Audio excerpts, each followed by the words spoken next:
Hey everybody, it's Lear from Lear Gaming, and in today's Warhammer 40k Rogue Trader video, I'm going to give you 10 tips for beginners. And I'll be honest with you, some of these tips that I put together, it took me a while to stumble upon them when I was first starting because they're hiding in plain sight, but they're major elements of the game. Also, stick around to the end because I got a bonus tip at the end of the video that is so simple yet so powerful that you're going to want to make sure you hear it, especially if you're going to be playing on the higher difficulties. Now remember, if you found this video helpful, make sure to drop a like. If you want to help with the algorithm, drop a comment, and if you have any other questions about the game and how it functions, make sure to leave that as well. I'll do my best to read those over and answer them. I'll also probably have additional videos of more tips coming soon as well. So we're going to go ahead and jump right into this without even having an official intro swap, because I want to show you how to respec in the game as my first tip, because again, I didn't know how to do this for the longest time, and here's how you do it. So once you get access to your Void Ship and your Void Ship Bridge, which is relatively early in the game, you're going to want to go to this gentleman here, High Factotum Generous Denrock, and again he's right here, pretty close to the center, and you're going to want to talk to him.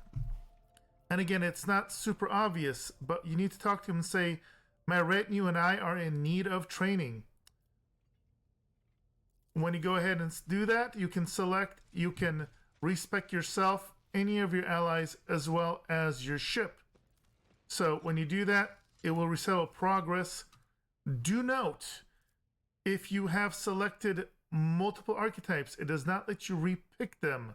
You also do not get to pick your origin or your homeworld. It's only your level up progress. So do keep that in mind. Alright, tip number 2 has to do with leveling. And that has to do with not always going for the recommended options. In a lot of other games like this, they will generally point you in the right direction when making choices, but the reality is there are so many features in this game, and the game will never recommend any of your specialty talents that are related to your homeworld, for example, or your origin. So if all you do is every time you level up, pick one of the ones with the big thumbs up, well, you're not going to have a very good build. Not to say that these aren't useful, because a lot of times they will highlight very universally useful either traits or abilities, but there's just so much more that you can pick here.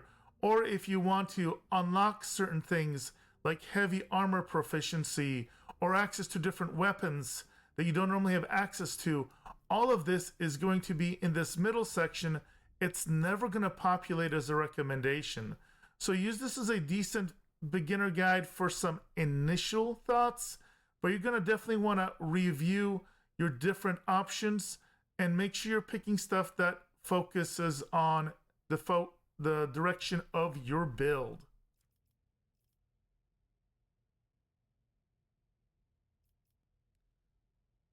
Now, tip number 3 also has to do with your characters.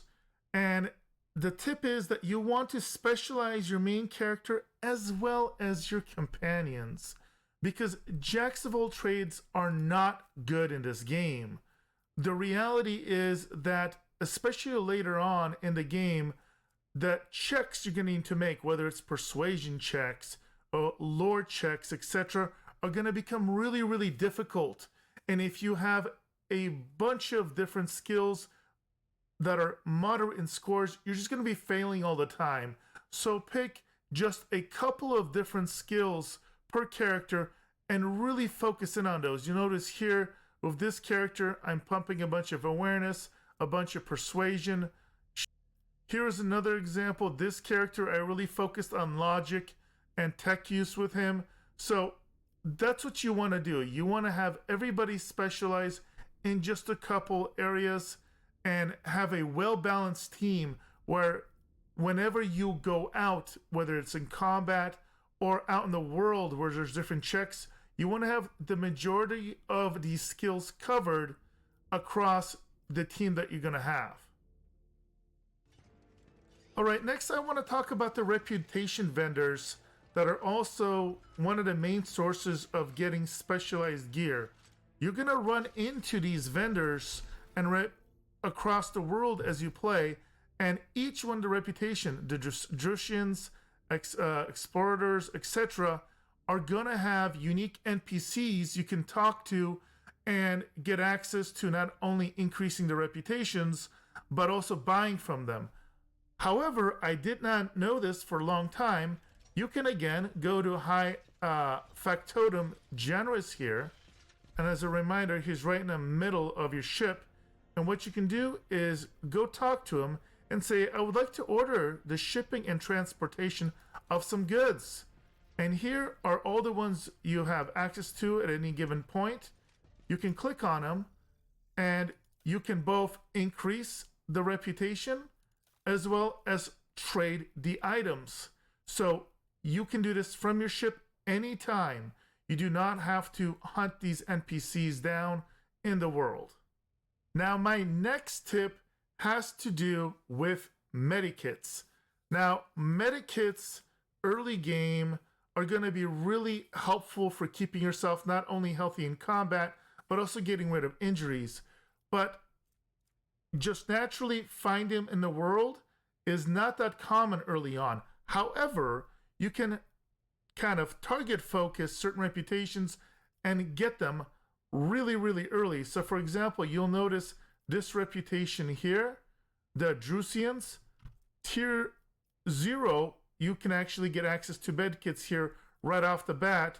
And as long as you have 14 profit factor, you can right off the bat get 5 of them here. And the different sections here, the different reputations, will give you access to different kits. So for example, this one here, the Kasbalika mission, if you can get to tier 2, you can get a variety of large medkits. Now you do need 46 profit factor. We'll talk about it in a different video, but just keep that in mind. Look at the reputations. Getting a bunch of med packs early on can make the game a lot easier, so you can quite literally kind of target farm the early reputations, get those meta packs for free early on, and just make your life a lot easier. Next, I want to talk about cargo and inventory. So you're going to be using cargo predominantly to up those reputations that we just talked about in the other section. Now, do note, there are events out in the universe that will require certain types of cargo. And if you have it, you're able to get a positive outcome of that situation. If you don't have them, then you're going to fail. And without spoiling anything, I had situations where we needed to get weapons to arm certain civilians to be able to fight for themselves. And it required ranged weaponry, armor, I believe, melee weaponry, etc. Or you may have a situation where you run into a event with a colony, and if you're able to provide them with fuel or other items, you can get a positive effect. So do keep that in mind. But the other thing about cargo is the fact that the game doesn't quite explain in a very easy way that you can sacrifice any of your items that you're not going to use and turn them into this cargo. So in fact, if you click on cargo list and you drag these over, let's say I don't need these sniper rifles, it's going to go into its own category. And similar to how you can just pick up generic items for cargo, you can actually transform these and they will count towards your cargo that you can trade in. And again, here's a bunch of axes. I don't need 39 axes. Boom, I put them in. That filled out 2.5 more of these. Now do note, you can always, if you need to, as long as you don't sell them, you can go back and you can transfer them back over just as easily, just like that. But again, because there are no traditional vendors in this game where you just sell anything for money, it's all for reputation here. you can very easily just transfer it over. Again, I wish I had known this earlier. All right, next tip, let's talk about setting up a good formation for your party. The game, again, doesn't really go over this very much, but if you hit escape, you have a formation box here. And I actually like using a custom setup that looks roughly like this. You can use the other ones, but what you want to do is, because the game constantly has different checks when you're running around, whether it's awareness checks or utilizing different skills in the background, you want to make sure that you have characters properly spaced. You don't want them too far apart either when you're moving. So you'll notice here I have my 2 tanks that are right up in front here. On the basically wings here, I have versatile characters that are still decently defensive but maybe more ranged. If you have like an officer or support character, I like to have them centralized, and snipers in the back. Yes, it's common sense for the most part, but this is a good way to move around. If you spread it out too much, the pathing can get a little wonky, and when you get jumped in combat, for example, you're going to be misplaced. Also, you may not identify traps, for example, if your awareness characters are too far back as well. Now, the next tip I want to give you is something that, again, the game doesn't teach you, and it has to do with combat. So normally you walk into combat and you do the setup, etc. But the game does not teach you is that you can completely jump the enemy. So if you have especially a sniper or an AoE caster, here's the enemy, you know you're going to be fighting him. Well, why walk up and let them get a jump on you? Go ahead, make sure you're doing a ranged attack. Bam, there we go. Sometimes you can even kill somebody before you get started, and you are right into combat, just like that. But now you have an advantage because one guy is dead and you didn't have to waste any of your actions on that. Alright, the next tip I want to give you guys has to do with in-combat utilization of the turn order track. The game gives you a little bit of a tutorial on this, but I feel like it doesn't really emphasize just how powerful this is. So oftentimes you're going to have these crazy battles where you got, maybe a dozen enemies or so. Well, at the left-hand side, you're going to see the order of when everybody goes. And you may want to strategically focus fire certain enemies before they can get a jump on you. And so first thing to note here is just you can move mouse over these enemies and not only see what kind of buffs or debuffs they may have impacting them, but you can also click on them and you'll know who they are. So this guy's in the back, I'm not too worried about him, he's far away. But you can go look at these and see who's the biggest threat. And you can kind of identify who's going when.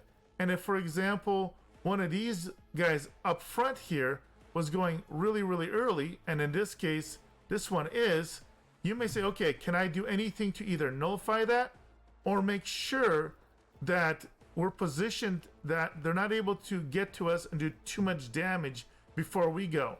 We know Cassie's going first, and then Argenta's going to go next, so I may want to set her up when we're doing initial setups in a way where I can make sure she's taking him out rather early, for example. So again, make sure whenever you have combat, keep track of when your characters are going and who's especially going right before them.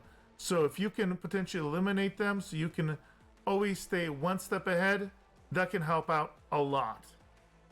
Alright guys, here comes the penultimate tip, and this has to do with a major element of this game when you're traversing hostile territory, and that's about dealing with traps and what you need to know as far as which skills are involved the most.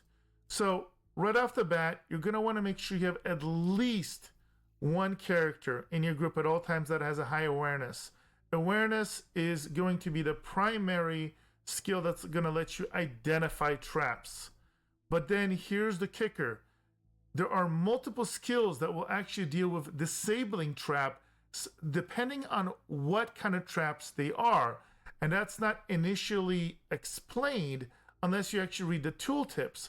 So demolition is actually the one that's the most obvious. So explosive traps, mechanical traps, for the most part, you're going to use demolition to disable that. So you want to make sure you have at least one character that has really high demolition.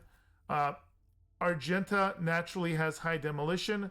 So if you have somebody to find the traps of awareness and demolition, that's initially good. But you're also going to find more primitive traps that are basically set up by Xenos or aliens. And for that, you actually need Lore Xenos. And it does say it at the bottom here, but I think most people don't read that far down. So you're going to also want to have at least one character with high Lore Xenos. And Eureliet, I don't know how to pronounce that. If you have her in your group, she will naturally have high Lore Xenos, and you can lean into that. But again, if you want to maximize dealing with traps, you want to make sure you at all times you have somebody that has high Lore Xenos, high demolition, and at least one person with high awareness. All right, final tip, guys. And I didn't have quite a setup here that I had injuries shown, but in a nutshell, when you take damage in combat, minor damage will turn into minor injuries. And if you don't heal them during combat fast enough, they'll turn into old injuries that just lower your max health by a little bit. But that's not the bigger problem. The bigger problem is if you get injured really far and get knocked down, for example, after combat, you will stand up, but you're going to have major injuries. They're going to be permanent, as they say. And these are very, very strong. You might get like minus 20 to a certain stats like strength and toughness or ballistic skills, etc. And they can really gimp your character. So here's the tip. This is the bonus 11th tip. And it's so simple that I don't know why I didn't think of it sooner. But at any given time, as long as you're not kind of an event that traps you, like an ambush event where you can't leave a map, you can always just go back to your void ship. If you're clearing out a big map like this that has multiple fighting events and you get injured, don't keep fighting. Just go back to your void ship. It will instantly heal you up. You don't have to do anything. And then come right back. And all of a sudden, you're continuing on your mission. Don't make this game more difficult than it needs to be. All right, guys, those are technically 11 tips to get you started in Rogue Trader. I hope you found them helpful. Let me know your thoughts below. If you have other tips to share, let me know. I'll probably make another video in a near future of even more tips because I had quite a bit more, but I thought these were like super important yet obvious tips that you can miss, or stuff that's going to make your initial experience in combat a little easier. A little advantage can always help out. So remember, guys, if you did enjoy this content, make sure to drop a like, subscribe to see more Warhammer 40k Rogue Trader content from me in the future. Thank you so much for all the support, and I'll see you guys in the next video.